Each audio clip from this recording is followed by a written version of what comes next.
A few weeks ago we previewed Nissan's new Stanza. Now here's Ted with a full test. If you want to find a car that typifies where Japanese car makers are going these days, look no further than the new Nissan Stanza. This is the third version of this car, and as you might expect, it's the best one yet. No one could ever accuse the Japanese of not doing their homework, and the Stanza is proof of that. It's bigger, more powerful, better looking, and more refined than ever before.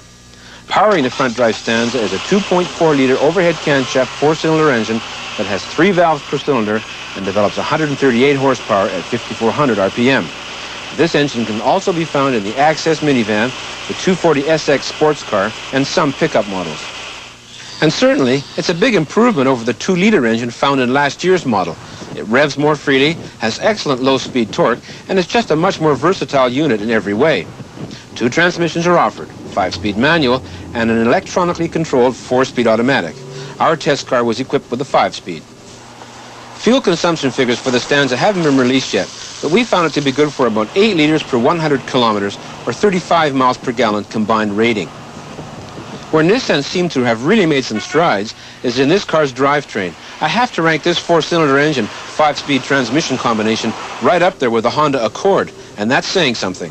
In fact, the Stanza reminds me of the Accord in many ways. For starters, it looks like a combination of the Accord EXI and Toyota Camry with a little of the Mazda 626 thrown in for good measure. This car's body style is about as generic as they come, and Nissan may as well have called it the Accordry or Camcord. Price for the new Stanza starts at $15,690 for the base model, sneaking up to just under $22,000 for the fully loaded GXE. And one thing that distinguishes the GXE version is the fact that it comes with anti-locking brakes and a viscous-coupled limited-slip front differential. The Stanza is the first mass-produced front-drive sedan to offer a limited slip, and it makes the car much more manageable and grippy on wet or icy roads. Inside the car, Nissan appeared to have taken a page out of the Honda ergonomics manual. Instrumentation and control layout is excellent, and I have to wonder why other car makers don't copy it. It's such a simple thing, yet it seems to be beyond manufacturers like General Motors and Chrysler. This locking latch on the back seat rest is also pure Honda, and it boosts cargo capacity up and over the already generous 403 liters or 14 cubic feet. And I'm happy to report that Nissan has closed the gap between the back seat rest and the cushion on the front bucket seats. This was a weak point in the older versions that drove us crazy last year. In fact, aside from its cookie-cutter body style, the new Stanza is hard to fault anywhere. The competition for the Stanza has remained fairly constant. Basically, its big 3 rivals are the Honda Accord, Toyota Camry, and Mazda 626, and I'd be hard-pressed to choose the best among them.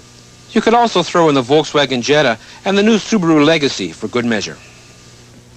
You know, Nissan seem to be on a roll these days, Tony, and the Stanza is just another one in the lineup here. Well, it is. It's so nicely done. It's got a beautiful interior. I really approve of that.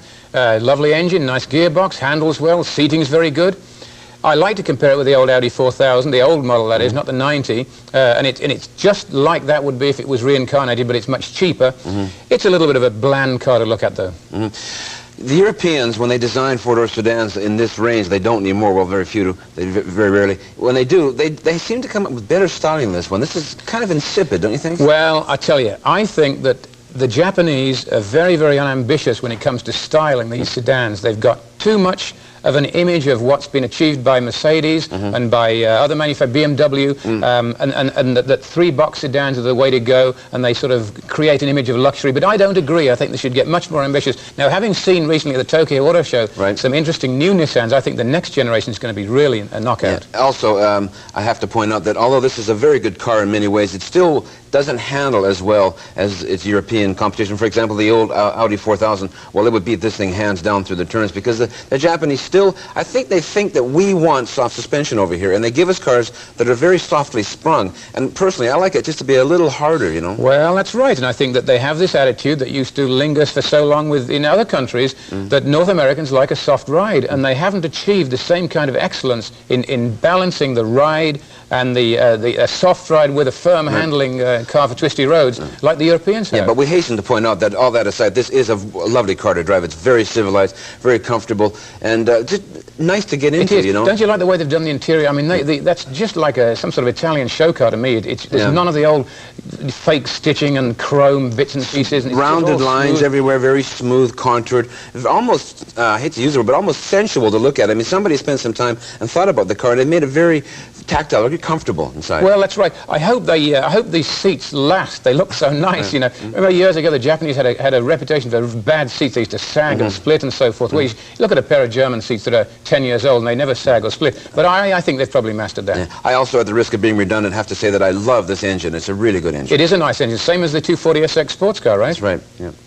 As far as red light, green light goes, the only thing we can find to complain about this thing is the generic styling, and believe me, that's reaching because there's nothing else. Green light, excellent drivetrain, first-class instrumentation, very comfortable car. This is a good car.